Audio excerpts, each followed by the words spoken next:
A 47-year-old divorced mother of two named Debbie Stevens is headed to court.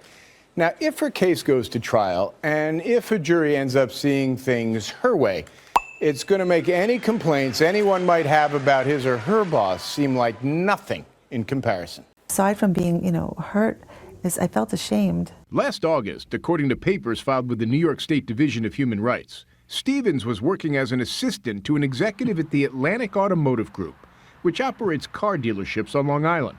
Her boss, Jacqueline Brucia, needed a new kidney. Debbie offered to help in an uncommonly generous way. She became a link in a multiple patient kidney chain, which resulted in a kidney for her boss. I was donated on her behalf so that she could get another one. She could get a good one that matched her perfectly. To be part of that, you're going to get one, you have to give one. Correct. According to Stevens, the only thanks she got from her boss came in an email. Thanks more than I can ever say. No face-to-face visit? I mean, what was I going to do? Say, oh, how come you haven't said thank you?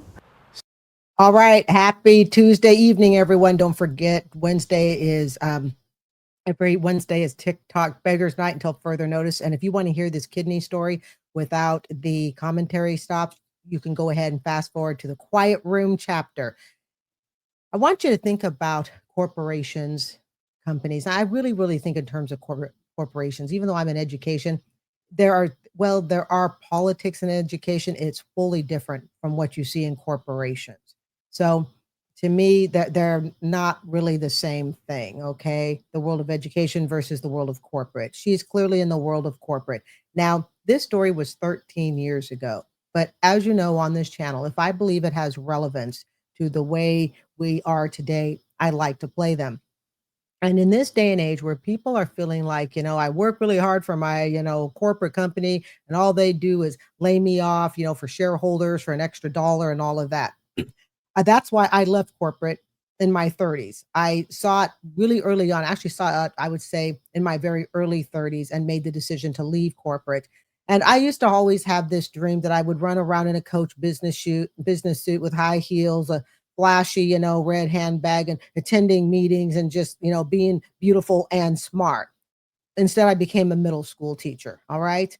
And I think in the light of people today feeling like they give to their corporate company, may we say things like, what is it, tech industry and all that, just to kind of be spit out when you turn 40, 50, or maybe closer to 50, or to feel like, you're being traded over for $1 for a shareholder, which you are. It is the world of business. So I want you to imagine that you've given your kidney to your boss.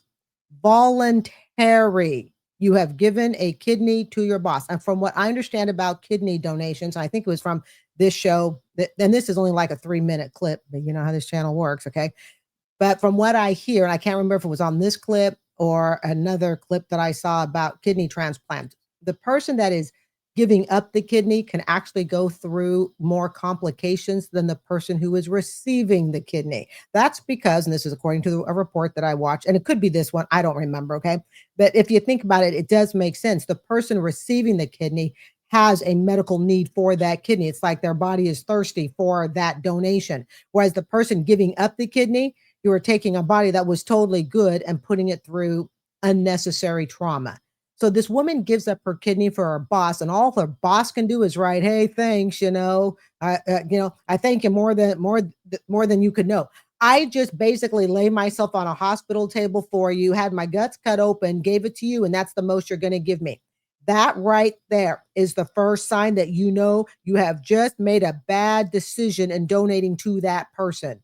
That's what my boss does when I bake her a cake. She writes me a note, and she'll say, "Oh, this is wonderful. Great." That's what you do when someone bakes you a cake or maybe gives you a ride home or something. When someone has donated your kidney to you, it seems to me there should be a whole lot more gratitude than just a fast note that looks like you could have texted. Stevens returned to work 4 weeks later, even before Brucia. 3 days after coming back, Stevens didn't feel well. No sooner walked in the door of my house and the phone rang and it was her saying, "What are you doing? Why are you home?" And I'm like, "Well, Jackie, I don't feel well." Jackie's her boss. Her boss has called this employee at home, the one who donated the kidney. And She's like, well, you just can't come and go as you please. People are going to think you're getting special treatment. Stevens had complications from the surgery, she says, like nerve damage in her leg. But, says Stevens, the yelling didn't stop. She told me that it sounded like a personal problem and she wasn't interested. Ooh, right there. Okay, I want you to think of the worst supervisor you've ever had. I've had some pretty bad ones in my early 30s. Horrible. Absolutely. Matter of fact, in my early 30s, the supervisor that I had got fired. And I worked in corporate, okay, it's corporate America. She actually got fired. So her boss calls her at home. And I remember when you go through donating, again, you are voluntarily, okay, we're talking the live donors list. I'm on the deceased donors list. So very important that if you feel, that you're going to donate your organs, you need to make sure that's on your driver's license, okay? I'm not telling you to do it or not. I do it, okay? But seriously, when you're doing a living donation, okay, you have to think about the medical repercussions that could happen to you. Again, you're taking a perfectly good body and you're voluntarily cutting it open. You have to think about all the things that could potentially go wrong, all the after effects. And this boss that she has clearly has no sympathy and no room for any after effects. I donate, let's say you donate a kidney to me or any body part to me and you're living, you donate a body part to me, I'm going to make sure you have a job for life so long as I'm in charge of hiring. That's just how I feel about it. And I said, well, it's a personal problem because I had surgery, because I had a kidney removed. She said, oh, are you throwing this up in my face? When she hired a lawyer, Stevens was given a different job at another dealership 50 miles away before being fired. When you get fired, what reason did they give? They just told me that I wasn't working up to their standard, that I was making mistakes. Somebody, some reader or some viewer, is going to read this story and say, wait a minute, this just doesn't add up. Well, it doesn't. And if I didn't live through it myself, I probably would have a hard time believing it also. Throw in the comments, would you donate a kidney voluntarily to a coworker? And these weren't close coworkers even. All right. I can think of the closest coworkers. I don't think organs would be donated, but would you let's think in terms of this situation. Do you have a boss you would donate a kidney to? Toss that in the comments. Would you donate? Would you donate a kidney to anyone? And if so, who would you donate to? Me? If it was a perfect match, it would have to be for sibling and a sibling only. And that is it. That's the only people I'm willing to go through that level of pain for. It would have to be a sibling to save their life. But this is exactly how it happened. On Monday, Jacqueline Brucia said, let's get a close-up of the boss. Sorry about the stops, guys. Again, you can fast forward to the quiet room chapter. Yep, there she is. this. I will always be very grateful that she gave me a kidney. I have nothing bad to say about her. She did a wonderful thing for me, and I wish her the best. And along with that is, here's your firing slip. Again, let's just say this Jackie person wasn't Jackie's the boss, excuse me. Let's say the employee, let's just say that employee happened to not be the greatest employee. What measure? And there's no embezzling, and she shows up for work. In other words, maybe she's not the top salesperson. I don't quite know what she did. Okay, maybe she's not the top accounting person, whatever. But if you were in charge and you had the power of the purse, would you keep her in the job after she had done that for you? Or is there perhaps, hey, you know what? Thanks for donating your kidney, but your performance really isn't up to par, and we need to separate the kidney from the performance.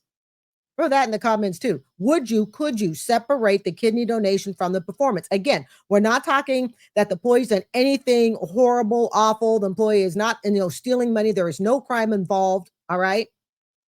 And then I also kind of wonder, I thought that was interesting. They moved the employee 50 miles away. They didn't move this Jackie person 50 miles away. Of course not. They moved the person that has the less power. They told her, go take a 50-mile drive to work. So this is the wonderful boss. Take a look at her. There you go. I hope that kidney is doing her well today. Not. Which didn't answer the obvious question. Why then did Debbie Stevens get fired? The Atlantic Auto Group has this to say. It is unfortunate that one employee has used her own generous act to make up a groundless claim. Atlantic Auto treated her appropriately and acted honorably and fairly at every turn. Baloney. I've worked in corporate long enough to know that is a perfectly written corporate statement. It's kind of like when when, let's say, some franchisee, okay, screws up or whatever, and then the big parent company writes in and goes, the actions of this franchise is in no way reflects the corporate values, and usually throwing something about diversity, corporate values and diversity of the parent organization. We are taking every steps possible to make sure that appropriate retraining is done. But please keep in mind, we value our customers, usually mentioning something again about all races, blah, blah, blah. See, that is a perfect written statement. And anyone who believes that statement from a corporation, I got a bridge to sell you. As for Debbie Stevens, she's now left to prepare her lawsuit and deal with her raw emotions. What did you have to be ashamed about? That's just it. Nothing really, I guess. A 40. Hold on. I did look up afterwards to see what happened. It was settled out of court with no specific, of course, because it was settled out of court, it was confidentially settled out of court. So I can assume that she got something, and I hope she got a whole big bunch. And I hope that the person that fired her in this cold and callous way, hey, my opinion, feel free to disagree. Well, I don't wish her any, I hope the kidney transplant did work. Okay, we ultimately want that, but I'm sure in some way she's going to get her just desserts as well. For quite a while now, we've had financial problems with bills. We owe a lot of debt, and one of the problems is my wife has a habit of spending constantly, and she pretty much goes through all of the income that we have in a month. We've had discussions over it and everything, and it doesn't set in, but it is a little bit. I mean, she's a little better, but she just has this habit of when she walks in the store, she's got to buy. Okay, how can we help? Well, my question is as to what direction should I be using to, I guess, get her to stop completely from wasting the money and then being able to catch up on things. I mean, Bob, when you say that, I mean, you're saying that she's spending the whole paycheck. So would you think it's a level of addiction? Would you go that far? Oh, yes. Okay. Yes. And has she gotten help for it? Besides you just telling her not to? Okay, why not? Yeah. We've had numerous discussions on it. Because you're not going to change her. She has to do the work to understand what is happening for her, because it's a real thing. I mean, we see that more often than, it's becoming more and more common, I feel like. So why has she not taken steps to find healing in this? Well, the strange thing is she knows that she's, the problem to our problem, and she's always feeling sorry for it. But when the income comes in, she goes out and she spends, and she doesn't look at what she's spending. In other words, she'll go out. So for, how old are you groceries. guys? Pardon me? How old are you two? She's 78, and I'm going to be 73 in the next couple of weeks. Bob, why don't you just take her, We're going to stop right there. Now, happy Tuesday evening. This is back to back with two videos. The first video, of course, is the kidney donation video, and then about the person who donated kidney, and then her employer fired her. The boss that she donated the kidney to fired her. Then on chapter 3, so if you go to chapter 3, you can hear the kidney video without commentary stops. This Ramsey video will have a link in the description box. Now, for those who may be unfamiliar, I had an extreme shopping addiction when I was in my 20s. It was so severe that it led to a bankruptcy. I am listening to this story for the first time with you. So my heart is just like sinking, because a part of me goes, this could have been me. This could have been me at 78 and 70. So she is 78 years old. When we talk about, it's never too late to kick a habit, and again, extreme shopping addiction I had. I think it might be too late to kick a habit. And I think it might be too late to kick a habit when you're 78 years old and you've had an enabler your entire life. In other words, part of the reason she's never really had to kick this habit is he's been around the whole time to support the habit. I'm not blaming him in any way, okay? Beyond the fact that he chose to stay in this marriage. But I can tell you that part of what helped me kick the habit was the fact that I didn't have anyone bringing in the bills. In other words, I was bankrupt, literally. I was broke. I bought stupid stuff. I did other stupid things. And I can tell you that I really believe that if I had been married, had an enabler, and all of that stuff, without a doubt, it would have made kicking the habit harder. You will notice on my channel, I don't do videos about excess spending. In other words, I don't do videos about hauls, clothing hauls, Stanley Cup hauls. Not that I don't have my own fair share of, 8 Stanley Cups, but, the people go out and they buy 30 Stanley Cups and all that. I don't do haul, HAUL. Okay. I don't do haul collection videos because one, I don't want anything that's going to trigger, although I think I'm past the triggering stage at, at this age. All right. But I don't want anything that's going to trigger the bell to go off and go, oh, spend, spend. But again, I'm not really that worried about it. But at this age, guys, it just doesn't interest me. Shopping addiction, and in other words, I'm so glad that I was forced to get out of it myself because I had to figure it out. I think, and again, I'm not blaming him. And this episode just ran yesterday and it's titled, I'm 70 with no retirement and living paycheck to paycheck. I can tell you that, and I've said it before, you can't fix someone's mental health condition, no matter how much you love them, unless they are willing to do the hard work to fix it themselves. And sometimes I think you can love someone so much, and I don't care what the addiction is, drugs, gambling, alcohol, you name it. Okay, shopping, whatever.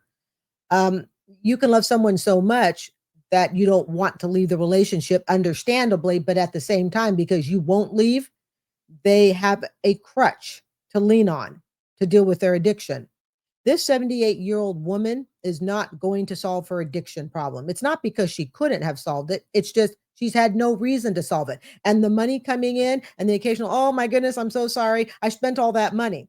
My shopping addiction was before I was married. Thank you, Jesus. So the only person it affected was me. But I can tell you that it would not have mattered if I had been in a relationship, and it would not have mattered how much you love me. The addiction of the mind, okay? Mental health will override anything that anybody else can do for you. If you think about someone who's a drug addict, okay, they have people who love them. They have people who would help them get into rehab, start their life over. But why doesn't it work? Because the power of the mind, the power of the addiction overrides anything else. So here he is, a 70-year-old guy, and he says here he has no retirement. Yeah. And I've said it before regarding addictions. If you want to almost guarantee yourself a broke old age, stay with an addict. I don't care what the addict is. Okay. Stay with an addict that requires your money to support their addiction, whether they lie, steal to get it, whether or not they tell you they spent it and they just apologize 100 times. An addict will lead you into absolute financial ruin. And I don't care how much money you have. You could be worth millions of dollars, and then your millions of dollars is cut in half because of an addiction. At 58 years old, I could not stay with someone who had an addiction. I couldn't do it. I've been through it myself for the shopping addiction. And let me tell you something, for those who may not be familiar, we're not talking the shopping addiction. Like, okay, I own about 30 different Nordic wear. I own about 30 different Nordic wear bundt pants because at first I was going to have a little cake business and I absolutely love Nordic wear. So no regret buying the pants. I love them. Okay. It's top notch designer pants and I own 30 of them, but I initially owned them because I thought I was going to do a cake business. Then when I decided I'm not going to do a cake business anymore, I stopped buying them. I don't need to buy them anymore. I got 30 of them. Okay. That to me is not an addiction. That was in line with a business I was going to do. And I only did it for like a month. It was last year in 2024. And then I decided I'm going to turn the business into YouTube. All right. Even though I don't sell products. So I decided that I would do that. Now, if you want to be with somebody who buys and buys and buys, and they're not buying, like I said, I own 30 bundt pants because I had a business that I decided not to do. And then I stopped buying those pants. Not that one doesn't occasionally sneak through because I really love the designs. Okay. But we're not talking that. We're talking people who are shopping out of such an extreme emotional, psychological damage. They are damaged. Yes, emotionally and psychologically. I was emotionally and psychologically damaged. You can't stay with someone like that and then expect financial success like this caller has, expecting that in his 80s. You can't do that. This is why, after having gone through my own addiction, I would have to cut the purse strings the minute I found out someone had an addiction. I am too old. I am too tired. I got too many bad knees to be able to sit and deal with someone's issues.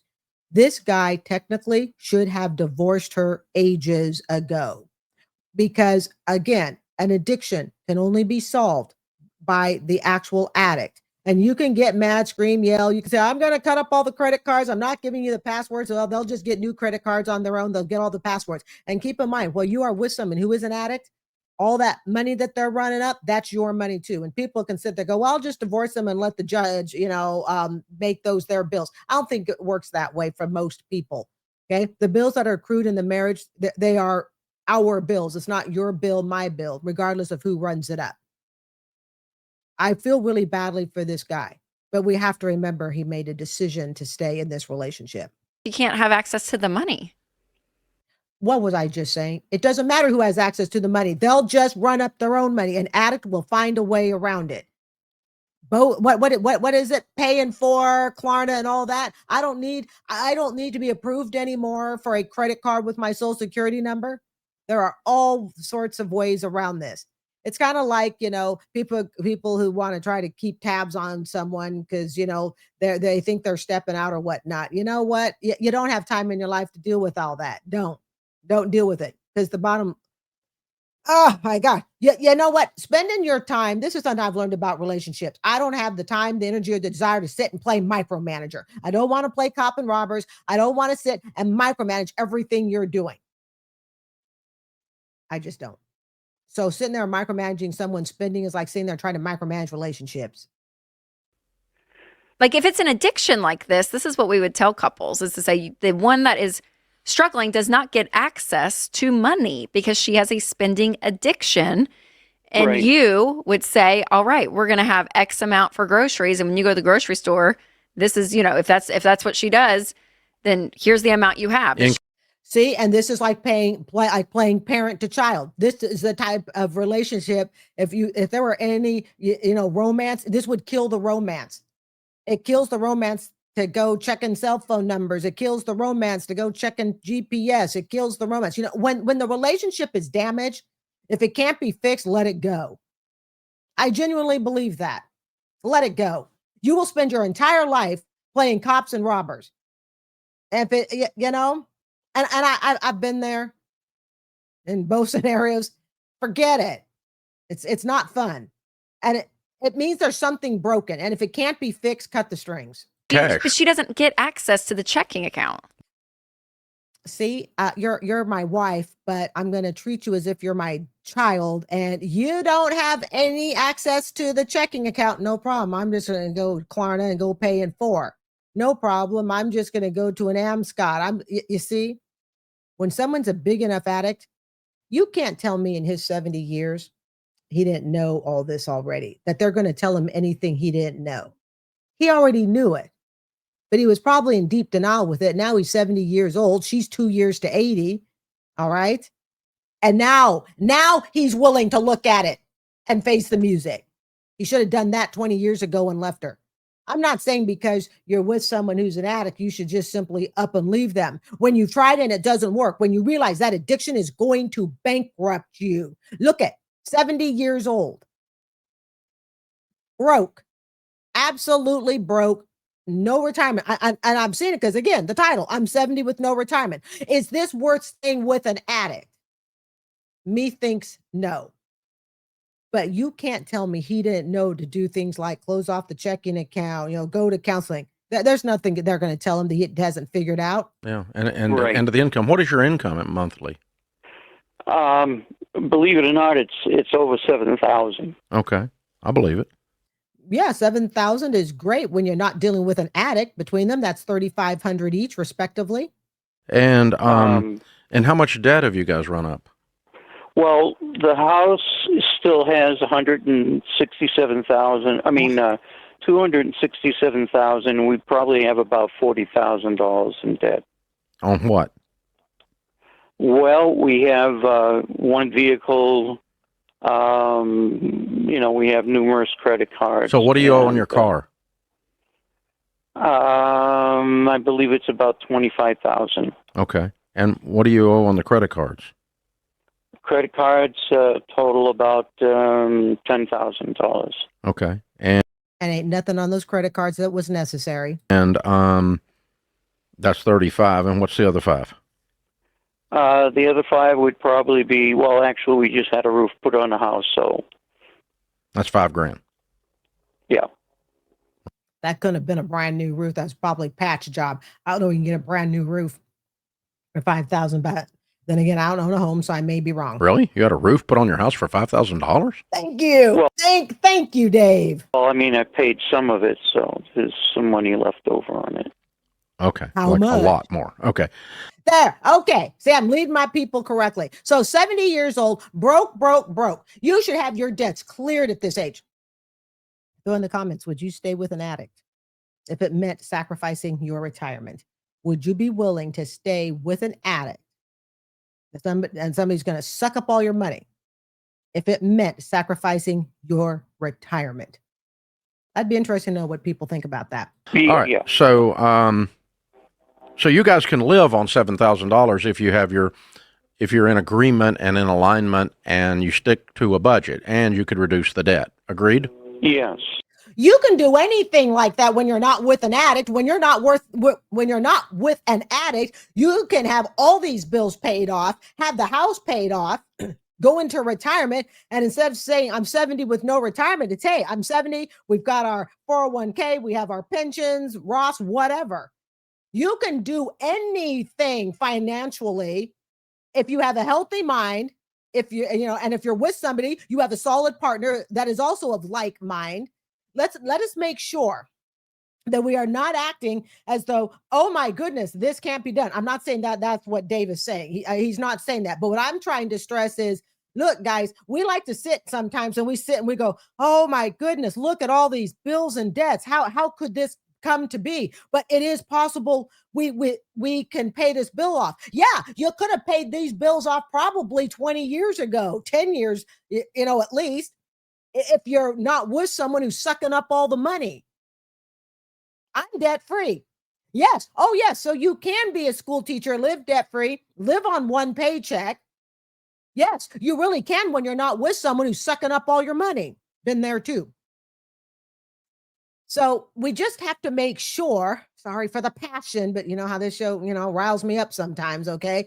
But we have to make sure that we keep our eye on the prize. And that prize is that, guess what? You don't have to go through this at 70 years old. You don't. But if you're going to stay with someone who does not see money the same way you do, who refuses to get the mental help that they need, then guess what? You're going to go through this. And then you're going to be sitting there going, well, now I know we could clean this up. Yeah, you could have cleaned it up a decade ago, maybe more. Yes. Okay. You own 2 cars? The other one's paid for? One vehicle. I'm sorry? One vehicle. The only car you have is $25,000 in debt. Right. This is way too much debt to be 70 years old. I'm assuming retired or trying to retire or something like that. This is way too much debt. I paid off my Toyota Camry, my Toyota Camry, I wish, my Toyota Corolla in 9 months. Do you see the difference here, you guys? Do you see it? It's the life choices that we are making. And one of the things I discovered is, you know what? Entering my 50s, I could not afford to screw up myself financially. Because as I get closer and closer to I really would like to work till age 68, and then I'd like to work part-time by choice. I would like to work part-time. Oh, and this channel will be around. As long as I'm alive, this channel is around. Let's just clear the air on that. This channel goes nowhere. Okay. Even if I don't upload as frequently as I do, when I'm, 68, 69, this channel is going to be here. So just keep that in mind. All right. And you're all going to be here with me. So thank you very much. All right. But I just want to make sure that we understand that part of the situation this caller is in was a choice. We cannot allow ourselves to sit and look at him as a victim, because he's not. He stayed with this wife. There comes a time, in my opinion, I know they say, well, you should stay together through, good, bad, thick, sickness, health, whatever. Okay. There are times when I think, however, that string needs to be cut. And for me, one of them will be, you have an addiction that we apparently are unable to solve, and remaining with you is going to have me literally broke and being forced to work till the day I die. No, thank you. Okay. All right. But I think you could probably, with that kind of an income, clear the $40,000 in debt if we were reasonably spending on $7,000. Agree? I agree. And we could have done this 20 years ago. What's the trouble? What's the holdback? You're with a shopping addict. You're with a spendaholic. I used to be that. I can recognize it. It's clear. I can see myself in her. You know what? I probably could have had a new car 20 years earlier instead of having to wait till I was 57. I'm 58 now, but when I bought the car, I was 57. Gee, all the different things I could have done in life, and possibly even where I could be, had I had a healthy mind and all of that stuff, healthy mind, healthy body, and good finances. Always, always remember, we actually hold more power and control than we think. In fact, we hold it all. But the hard part is when you are attached to someone that you are afraid of leaving, okay? You will have to decide, preferably earlier than 70, if this is the relationship you want to keep. That's what your problem is. Okay. Yeah. And so, the way it's going to sound at my house, and you can do what you want to do, but you called us, is, hun, I think we have a problem. And it's you. Should have said that 20, 30 years ago. You're out of control, and you can't seem to control it, and it's really sad. Consequently, we don't have any money, and we're in debt, and we have plenty of income. And so here's what's going to happen. We're going to try this first. We're going to agree on a budget this month. You and I both have a vote. We're going to spend $7,000 on the Every Dollar app, and we're going to have a plan. He's done this already. I guarantee it to you. And it's not worked. And that's why he's calling in. And we're going to stick to that plan. And you're not going to go into a store and go out of control again. God love you, Dave. All right. We love Papa Dave on this channel. She's 78. May I remind you, she's 78. She isn't changing. Sometimes you have to look and go, the only person that can change is you. And you have to decide how far are you willing to go to make those changes? And what happened if that means you have to end the relationship? Oh, yes. People, oh, well, that's not possible. They're 70 and 78. People can get divorced at 70 and 78. He's going to work till the day he dies. And I think that's a factor that he needs to accept. And he needs to accept that staying with this person is what caused that. All right. I don't recommend 70, 78 getting divorced. I think that I think it's better just to have a house with 2 different rooms, to quite frankly. But you're not going to go to a 78-year-old woman who you, in this case, the caller has allowed to be a crutch, and tell her, this is the new law of the land, and I expect you to adhere to it. If you do, next month, you will have zero access to the money. Klarna paying for. I will shut everything down and put it in my name to protect me and our family from you. Right. That's how it's going to sound. So we're going to try this together like 2 grown-ups. And like we've done over the last 5, 10, 15, 20, 30 years, or however long we've been together. That can function. And so if you're being immature, you can merely adjust the immaturity. If you are an addict, we're going to discover that in 1 more month, and we're going to treat you like an addict at that point.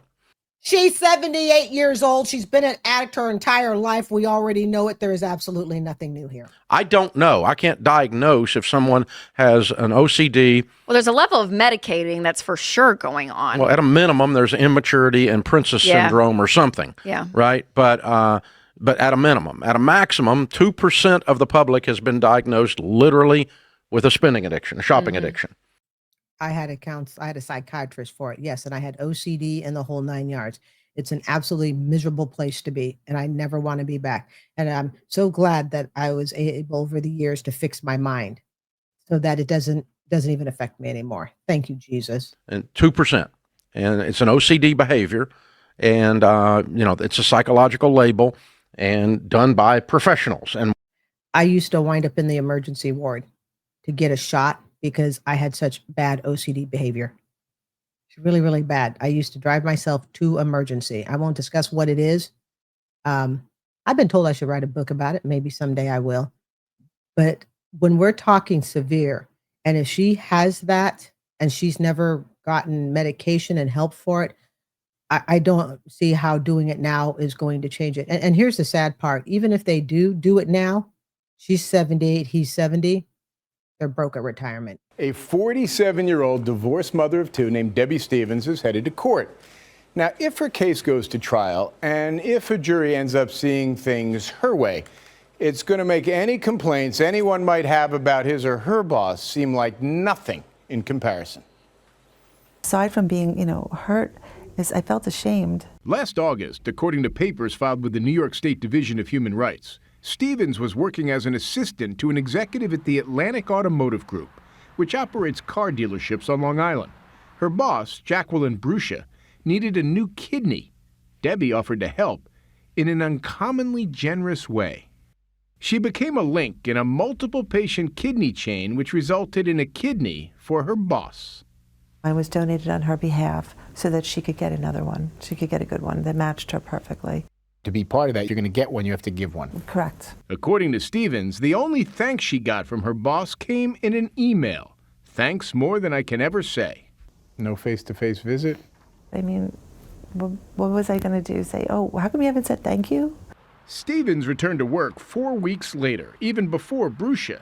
3 days after coming back, Stevens didn't feel well. No sooner walked in the door of my house and the phone rang and it was her saying, what are you doing? Why are you home? And I'm like, well, Jackie, I don't feel well. And she's like, well, you just can't come and go as you please. People are going to think you're getting special treatment. Stevens had complications from the surgery, she says, like nerve damage in her leg. But, says Stevens, the yelling didn't stop. She told me that it sounded like a personal problem and she wasn't interested. And I said, well, it's a personal problem because I had surgery, because I had a kidney removed. She said, oh, are you throwing this up in my face? When she hired a lawyer, Stevens was given a different job at another dealership 50 miles away before being fired. When you get fired, what reason do they give? They just told me that I wasn't working up to their standard, that I was making mistakes. Somebody, some reader or some viewer, is going to read this story and say, wait a minute, this just doesn't add up. Well, it doesn't. And if I didn't live through it myself, I probably would have a hard time believing it also. But this is exactly how it happened. On Monday, Jacqueline Bruscia said this. I will always be very grateful that she gave me a kidney. I have nothing bad to say about her. She did a wonderful thing for me, and I wish her the best. Which didn't answer the obvious question, why then did Debbie Stevens get fired? The Atlantic Auto Group has this to say. It is unfortunate that one employee has used her own generous act to make up a groundless claim. Atlantic Auto treated her appropriately and acted honorably and fairly at every turn. As for Debbie Stevens, she's now left to prepare her lawsuit and deal with her raw emotions. What did you have to be ashamed about? That's just it. Nothing really, I guess.